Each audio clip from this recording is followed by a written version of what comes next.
As Christians, we believe that God is love.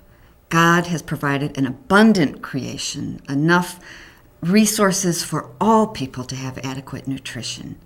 And yet some people eat and some don't. And this is a scandal. It's a violation of God's loving will for creation.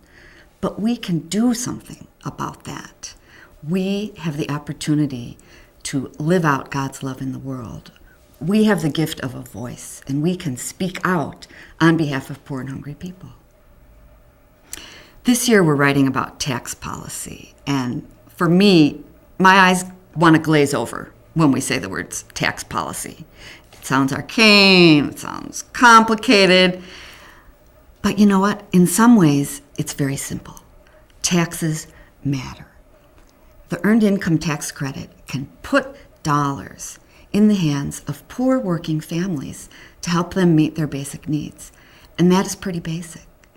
And not only does this help the families, it helps the local economies, because as people spend their money in their communities, their economy is stimulated, and it helps the rest of the community.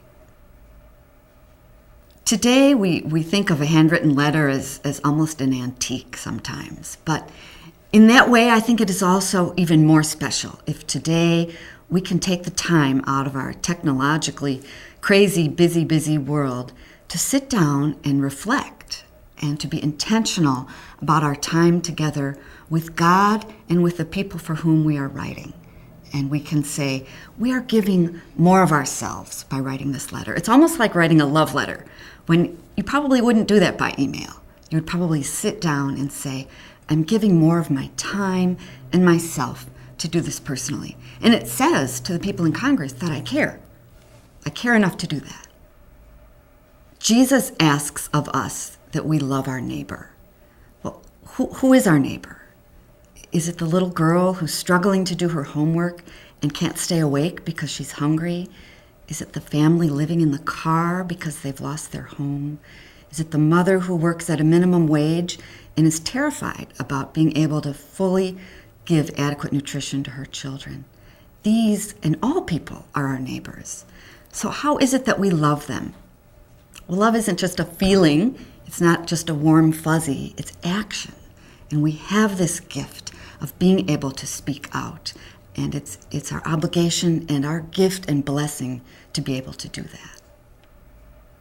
You know, sometimes we're asked, does it matter to Congress people that they get a handwritten letter? Well, I'd have to say, you have to ask them. But when people do ask them, the answer we get is that it does matter, that they know what it takes, that they know you've given that extra part of yourself, and they respond to that.